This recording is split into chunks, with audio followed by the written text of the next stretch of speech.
अस्सलाम वालेकुम रहमतुल्लाहि व बरकातुहू। डॉक्टर तुम्हारी hair booster dose 2.0 dose number 5। सिर्फ आपके पास पीछे 57 आवर्स बाकी बचे हैं और इसके बाद आपका एमडी कैट का टेस्ट स्टार्ट हो जाएगा। यानी ये जो बात है महीनों से घंटों तक आई, तो अब ऐसा ऐसा ये मिनटों तक बात चली जाएगी और आप एग्ज़ाम हॉल में बैठे पेपर को अटैम्प्ट कर रहे होंगे। बच्चों, मैं ना आपको थोड़ा सा पेपर, क्योंकि अब आपने जो चीज़ें पढ़नी थी वो सब कुछ तो हो गया है। अब जो आगे चीज़ों का आपने फेस करना है मैं कोशिश करूँगा उसके बारे में आपको बताऊँ। पहले नंबर पे ये कि जो पीछे 2 डेज़ रह गए हैं, फ्राइडे, सैटरडे, इसमें आपकी कोशिश ये होनी चाहिए कि ज़्यादा उन चीज़ों पे फ़ोकस करें जो चीज़ें आपने रिवाइज़ करनी है। प्रैक्टिस वगैरह को छोड़ दें अब, ठीक है?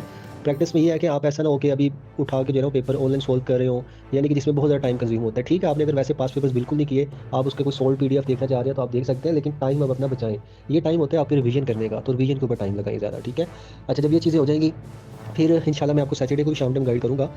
अभी मैं आपको बताने जा रहा हूँ कि जब आप एग्ज़ाम सेंटर में बैठे होते हैं, तो मैं आपको साथ अपना थोड़ा-सा रेफ़रेंस दूँगा कि जब 2021 में मैंने एमडी कैट दिया था बच्चों, तो मैं भी आपकी तरह एक स्टूडेंट था और हमारे लिए भी ये चीज़ ऐसे ही थी कि पता नहीं एमडी कैट क्या बला होती है, कैसे, हालाँकि मैं रिपीट कर रहा था, लेकिन मुझे नहीं आइडिया था इतना एमडी कैट का।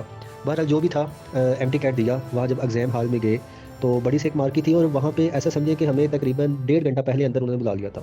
तो आप लोगों का भी ऐसा होगा, 10 बजे पेपर स्टार्ट होना है, कई जगह पे 8 बजे वो गेट क्लोज़ कर रहे हैं, कई जगह पे 9 बजे, तो ये सारी चीज़ें मैंने ऑलरेडी आपको आपके परमिशन के हिसाब से बताई हुई है। देखिए, टाइम से आपको जाना है, टाइम से लेट नहीं होना आपने, और याद रखिए जब भी आप टाइम से जाते हैं, वहाँ के एनवायरनमेंट में बैठते हैं थोड़ी देर, तो आप उस एनवायरनमेंट को समझ लेते हैं, आपका जो माइंड होता है वो थोड़ा रिलैक्स हो जाता है। अगर कहीं पे आप फ़ौरन जाएँगे, फ़ौरन वहाँ जाके कोई काम करना स्टार्ट करेंगे, तो आप नर्वस होंगे। तो इसलिए वहाँ जब आप जल्दी टाइम से जाएँगे, जाके बैठेंगे, तो आपका माइंड वहाँ पे रिलैक्स फ़ील करेगा। सेकंड नंबर पे, जब पेपर आपके हाथ में आ जाए, तो भई परेशान होने की ज़रूरत नहीं है, कुछ भी नहीं है। पेपर बहुत ईज़ी होता है एमडी कैट का, लेकिन उसको मुश्किल बनाया जाता है, वो स्टूडेंट अपने दिमाग में बनाते हैं।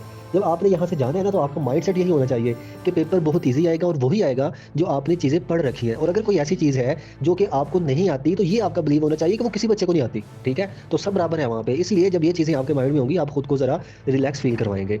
बाकी स्ट्रेस हो गया, टाइम मैनेजमेंट, नर्व्स कंट्रोल, ये सारी चीज़ें जितनी मैंने आपको वॉइस नोट्स किए हैं ना बच्चों, तो मुझे नहीं लगता कि जो मेडिक्स के बच्चे हैं इनको ये चीज़ें वहाँ पे फेस करना पड़ेगी।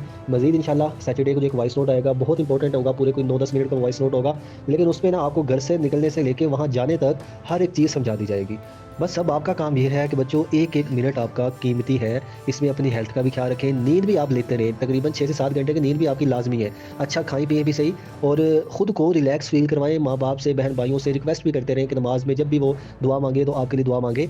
तो बस अल्लाह ताला से आपने जो है वो तवक्कल करके, अच्छी उम्मीदें रख के आपने वहाँ पे टेस्ट को अटेम्प्ट करना है। इंशाल्लाह, इंशाल्लाह आपका टेस्ट बहुत अच्छा हो जाएगा। अल्लाह आपको कामयाब करे। मेरी दुआएँ भी आप सबके साथ हैं, आप सब हमारे बच्चे हैं। अल्लाह आप सबको कामयाबी नसीब करे। फ़ी अमानिल्लाह।